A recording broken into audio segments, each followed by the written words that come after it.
फिर से करते हैं शुरू, ठीक है। कुछ बच्चे लेट भी आए थे, मैं एक बार फटाफट 5 मिनट में बता दूंगा दोबारा।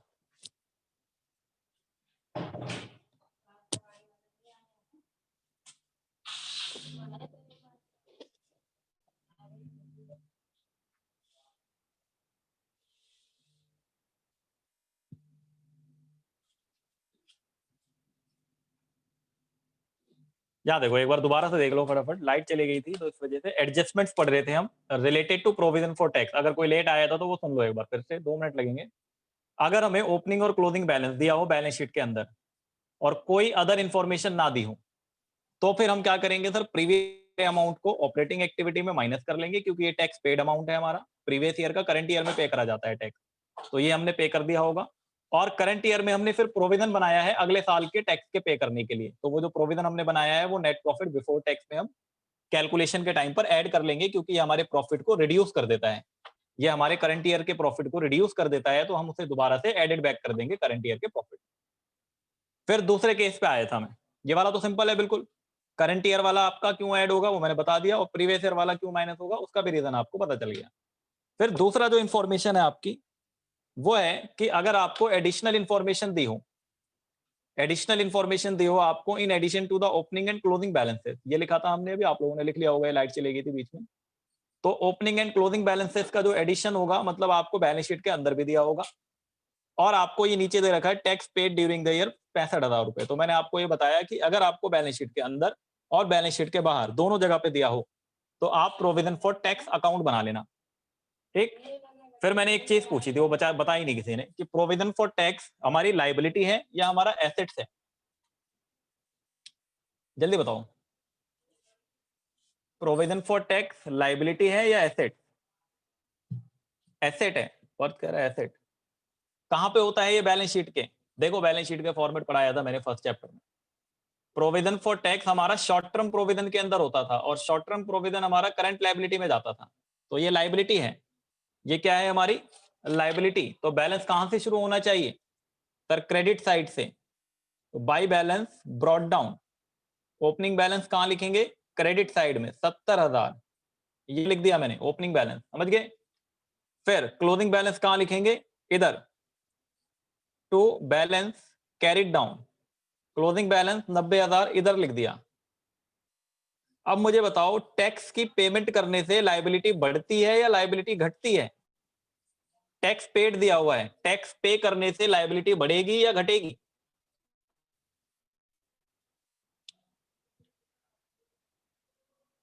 अरे मैं टैक्स पे कर दूंगा, मेरा नेटवर्क में क्या होने लगा अभी ये लाइट के बाद, लाल येलो क्या हो रहा है? घटेगी, लायबिलिटी घटती है तो डेबिट होती है या क्रेडिट? डेबिट। लायबिलिटी घटती है तो डेबिट होती है, तो डेबिट साइड लिख लो। लायबिलिटी घटती है तो डेबिट होती है, तो यहाँ पे to bank account, to bank account tax paid, tax हमने पे करा वो हमने यहां लिख दिया 65,000, ठीक है। अब टोटल कर लो 90 और 65, 1,55,000।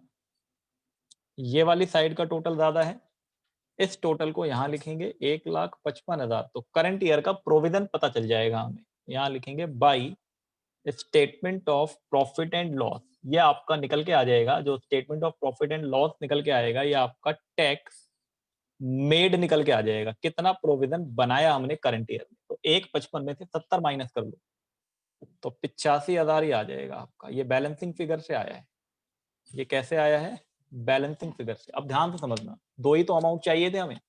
जो टैक्स पेड होता है, जो टैक्स पेड होता है ये ऑपरेटिंग एक्टिविटी में माइनस होता है लास्ट में जाके, और जो टैक्स मेड होता है वो नेट प्रॉफिट निकालते टाइम ऑपरेटिंग एक्टिविटी में प्लस हो जाता है, ठीक है, समझ गए।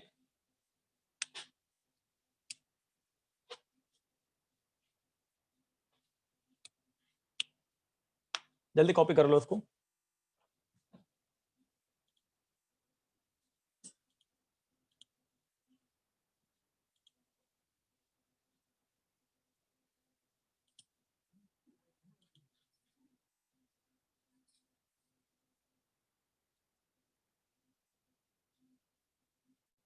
बढ़े आगे, देखो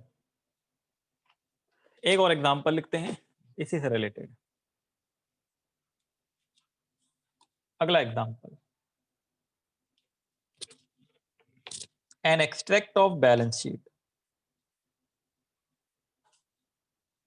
ये लो पीछे देख लो, आराम से लिख लो, ऐसे कोई जल्दीबाजी नहीं है, छोटी छोटी बातें हैं इसलिए मैं कहता हूँ मेरे साथ साथ लिख लिया करो।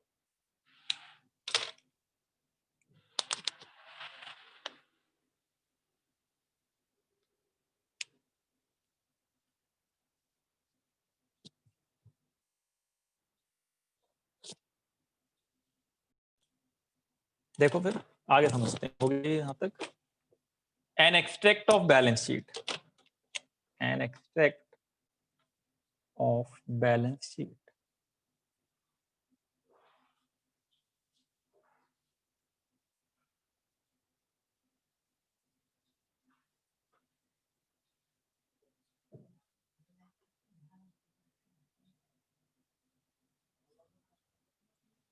ट्वेंटी 2019, यहाँ पे आपको प्रोविजन फॉर टैक्स का बैलेंस दिया हुआ है अंदर, provision for tax, provision for tax आपका ओपनिंग बैलेंस है 40,000 रुपये और क्लोजिंग बैलेंस है 55,000 रुपये। ओपनिंग बैलेंस है 40,000 रुपये, क्लोजिंग बैलेंस है 55,000। और फिर आपको एडिशनल इंफॉर्मेशन में नीचे लिखा हुआ है, एडिशनल इंफॉर्मेशन में provision, provision for tax, provision for tax made, provision for tax made during the year.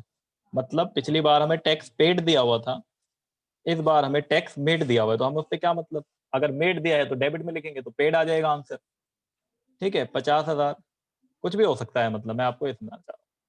पिछले वाले एग्जांपल में टैक्स पेड गिवन था तो हमने पेड लिख दिया था, मेड आंसर आ गया था। इस बार मेड दिया है, मेड लिख देंगे तो पेड आंसर आ जाएगा। तो बना लो अकाउंट जल्दी से, provision for tax account. Solution में provision for tax account, provision for tax account.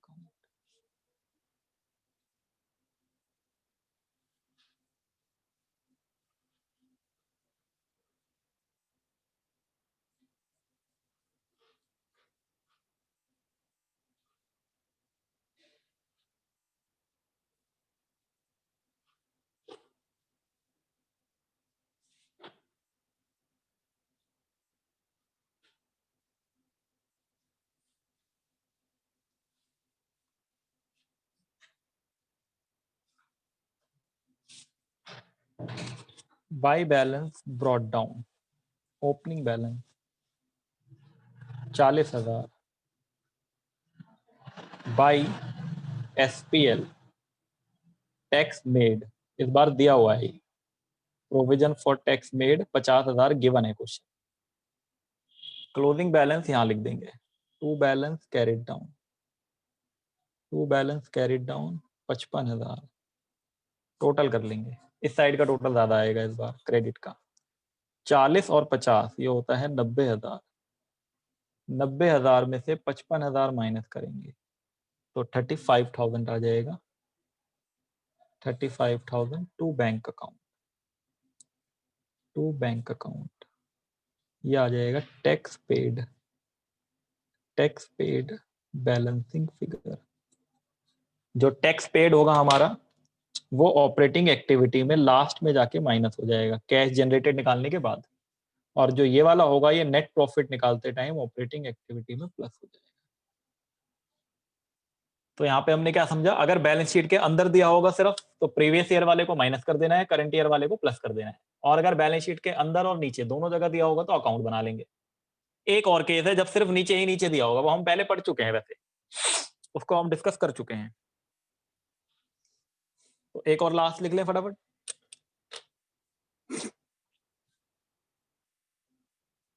Case 3,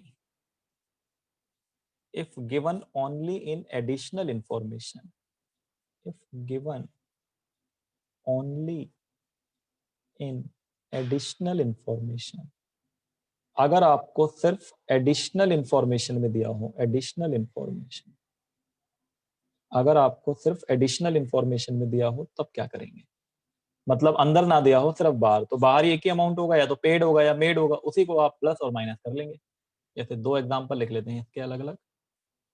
इधर एग्जांपल 1, मान लो कभी लिखा हुआ इस तरीके से, प्रोविजन फॉर टैक्स मेड ₹30,000। तो आप इस 30,000 को ही, आप इस 30,000 को एक बार ऑपरेटिंग एक्टिविटी में प्लस कर लेना इसी अमाउंट को, और एक बार इसी अमाउंट को लास्ट में माइनस कर लेना कैश जनरेटेड में से। एक बार नेट प्रॉफिट निकालते टाइम ये कब प्लस होगा, नेट प्रॉफिट निकालते टाइम, और ये लास्ट में माइनस होगा, सेम अमाउंट।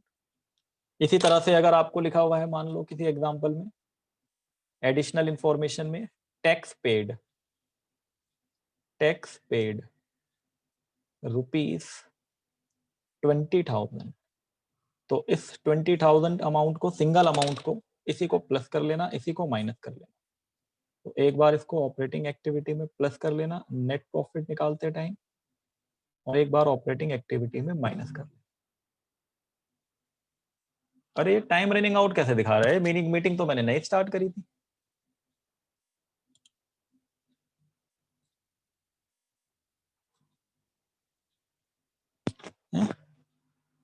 ये इसमें तो, अच्छा तुम लोग लीव नहीं हुए थे इसलिए ये मीटिंग मुझे लग रहा है कंटिन्यू चल रही है।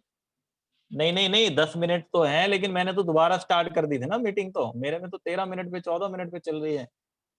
ये क्या मतलब, तुम लोगों ने लीव नहीं करी थी इस वजह से हुआ गया ये?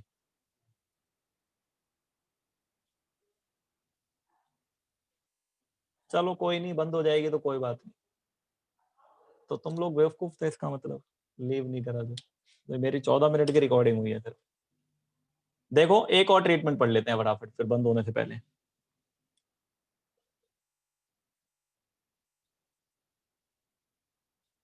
Proposed dividend, proposed dividend. अगर बंद हो जाए तो सभी लोग दोबारा ज्वाइन कर लेना, ठीक है ना? दोबारा ज्वाइन कर लेना, क्योंकि अभी हमने पढ़ा ही कहां कुछ। प्रपोज्ड डिविडेंड, इसकी ट्रीटमेंट बच्चों according to revised AS4 revised accounting standard 4 revised है हमारा। इस अकाउंटिंग स्टैंडर्ड का नाम है contingency and events occurring after the balance sheet date. Balance sheet बनने के बाद की जो कंटिंजेंसी और इवेंट्स होते हैं उनके बारे में डील करता है। इसमें बहुत सारी बातें लिखी हैं, मैं वो कोई बात यहाँ पे नहीं लिख रहा, मैं बस आपको अकाउंटिंग ट्रीटमेंट बता दे रहा हूँ खाली। मैं आपको अकाउंटिंग ट्रीटमेंट बता दे रहा हूँ, बाकी बुक से अभी दिखा दूंगा क्या क्या लिखा हुआ है, क्योंकि हमें अकाउंटिंग स्टैंडर्ड थोड़ी पढ़ने हैं 12वीं क्लास में, आप तो अभी बहुत छोटी क्लास में हो आप, ठीक है? अकाउंटिंग ट्रीटमेंट क्या होगा, तो प्रपोज डिविडेंड जनरली अब आपको कभी भी बैलेंस शीट के अंदर दिखाई नहीं देगा, यह आपको हमेशा बैलेंस शीट के नीचे दिखाई देगा, और दो अमाउंट होंगे, एक प्रीवियस ईयर का अमाउंट होगा और एक करंट ईयर का अमाउंट होगा। तो प्रपोज डिविडेंड का मतलब, प्रपोज का मतलब होता है प्रपोजल, हमने शेयर होल्डरों को प्रपोजल दिया कि हम आपको डिविडेंड देंगे। तो अगर हम करंट ईयर में प्रपोजल देते हैं तो वो डिविडेंड अगले साल पे होगा, तो वो जिस साल पे होगा उस साल दिखाएगा। पहले क्या होता था, पहले ऐसे नहीं होता था, पहले 2 साल पहले, पिछले साल भी ये नई ट्रीटमेंट थी, उससे पहले कुछ और हुआ करता था। उससे पहले क्या होता था, इसी तरीके से ट्रीटमेंट होती थी, provision for tax, previous year वाला अमाउंट भी यूज होता था और करंट ईयर वाला अमाउंट भी। लेकिन अब अकाउंटिंग स्टैंडर्ड 4 ये कहता है कि अगर आपने करंट ईयर में प्रपोजल दिया शेयर होल्डरों को कि आप उन्हें डिविडेंड दोगे, तो वो डिविडेंड आप अगले साल दोगे, ठीक है? वो आपकी कंटीजेंट लायबिलिटी के फॉर्म में दिखाई देगा बैलेंस शीट के नीचे। तो यहाँ पे प्रीवियस ईयर जो करंट ईयर वाला अमाउंट होगा ना, उसको आप इग्नोर कर देना, बस आप जो आपका प्रीवियस ईयर वाला अमाउंट होगा, जो प्रीवियस ईयर का अमाउंट होगा, इसी अमाउंट को, ये जो प्रीवियस ईयर का अमाउंट होगा, ये प्रीवियस ईयर वाला अमाउंट करंट ईयर वाले अमाउंट को पूरी तरह इग्नोर कर देना। दो अमाउंट होंगे आपके पास, एक करंट ईयर का, एक प्रीवियस ईयर का। इसी अमाउंट की दो ट्रीटमेंट हो जाएंगी, एक तो ऑपरेटिंग एक्टिविटी में प्लस हो जाएगा नेट प्रॉफिट निकालते टाइम जो ऐड करते थे प्रपोज डिविडेंड, और एक फाइनेंसिंग एक्टिविटी में माइनस हो जाएगा। बस इतनी छोटी सी ट्रीटमेंट है। बाकी की जो कहानी अकाउंटिंग स्टैंडर्ड की है वो पढ़ लेते हैं हम अभी, एक बार रीड कर लेते हैं उसको क्या है। ये लिख लो पहले,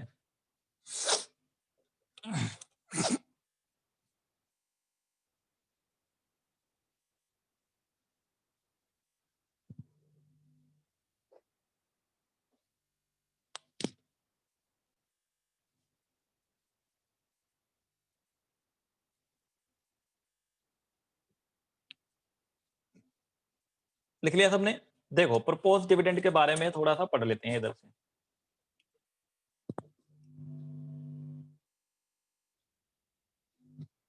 यहां क्या लिखा है? According to revised AS4, according to revised AS4 दिखाई दे रहा है यहाँ पे propose dividend. According to revised AS4 contingency and events occurring after the balance sheet, dividend proposed by the board of director, that is proposed dividend is approved by the shareholder in the annual general meeting.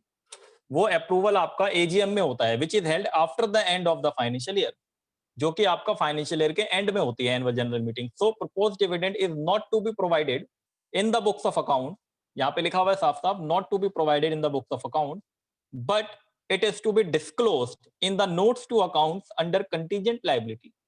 लेकिन हमें इसको notes to accounts में contingent liability में दिखाना पड़ेगा।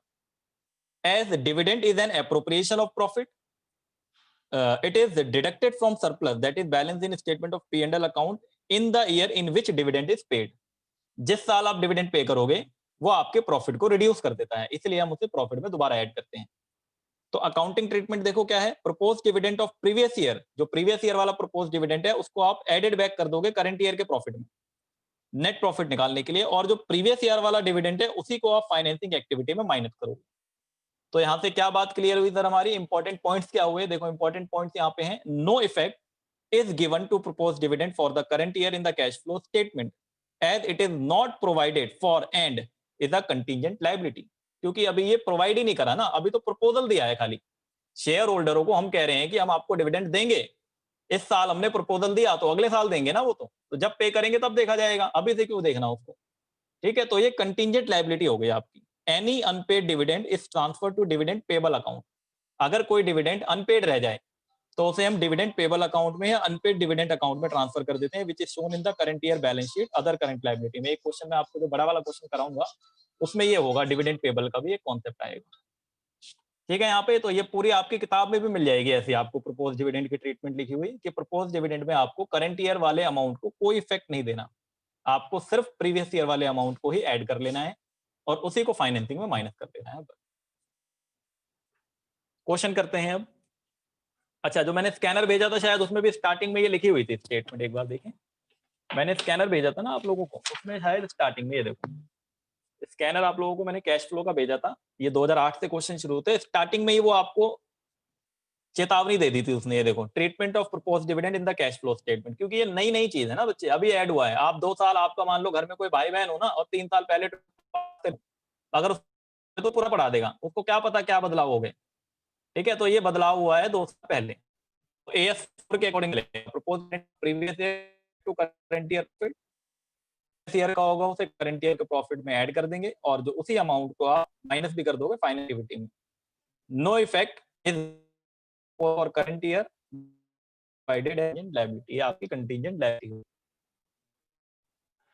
Question करते हैं, पहले करो क्लास सब कर रहा हूं उसको, फिर से ज्वाइन करो सभी। हाँ, फिर से ज्वाइन करेंगे तो वाइट हो जाएगा, क्या पता। ठीक है, आवाज तो आ रही है ना मेरी? ज्वाइन करना है दोबारा सभी को अभी।